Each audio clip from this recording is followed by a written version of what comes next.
Ce qu'il y avait de commun dans tout mon boulot ou dans tous mes choix de vie, c'était la présence de l'animal. Et du coup, l'arrivée sur l'animal, c'était le fruit d'une métamorphose du boulot. Où au début, je travaillais sur des empreintes humaines à la peinture et d'animaux aussi. Ensuite, j'ai commencé à faire du dessin. C'était des dessins un petit peu mystiques, on va dire, avec aussi beaucoup d'animaux et pas mal d'oiseaux. Et ensuite, je suis arrivé sur les bêtes empaillées. Et tu sais ce que tu peux faire déjà, peut-être. C'est, tu vois, avec les mecs, pour essayer de le mettre en place. Déjà? Ouais, De le voir, coller? voir comment ça... Non, non, pas le coller, juste voir comment ça... Si ça passe bien, Ok, si s'il ça faut se positionne rajouter. correctement.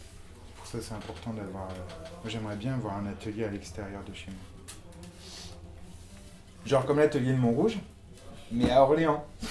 Tu vois, comme ça, le soir, je rentre chez moi. Bah, sur des pièces comme celle qu'on est en train de préparer pour le 59e salon de Montrouge, c'est un centaure de cerf.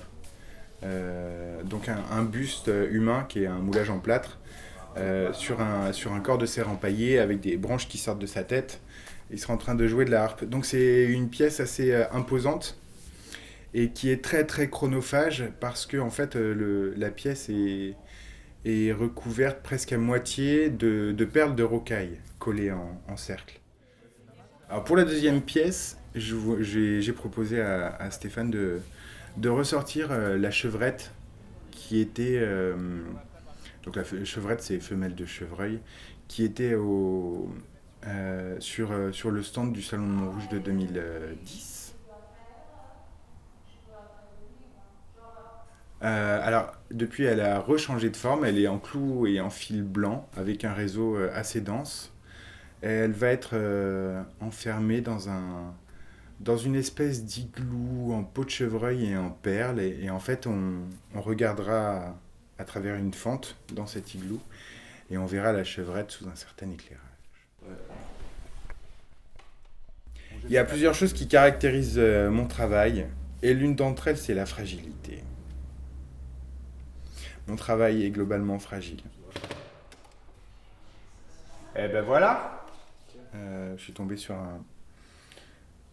un philosophe anglais qui s'appelle Steve Baker et qui disait que les animaux, les œuvres d'art faites avec des taxidermies un petit peu monstrueuses, euh, c'était des êtres qui échappaient un petit peu à la pensée logique parce que, par exemple, là, mon centaure, c'est très clairement un être qui n'existe pas. Mais là, pour le coup, il existe quand même, puisqu'il est posé devant les gens. Le nom, ce sera Printemps Cerfort. Cerfort, c'est pour centaure de cerf. Il faut que je fabrique une fausse harpe. Une harpette. Une lyre. Et la tête, elle est coupée, on va dire, comme ça. D'accord. Et c'est posé sur un espèce d'écusson. D'accord. Et tu veux faire une harpe avec ça? Une harpe avec un crâne de chevreuil, je me disais que ça pourrait être pas mal. Alors le côté mort, je pense qu'il est quand même assez...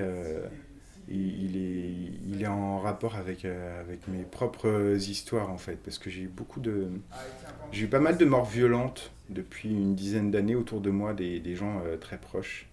Et en fait, c'est par le travail artistique que j'ai fait, que j'ai appris à faire mes deuils. C'est pour ça aussi que j'aimerais bien, en ce moment, ce que j'ai envie un petit peu, c'est de sortir c'est me détacher un petit peu de ces choses un peu morbides, pour peut-être aller vers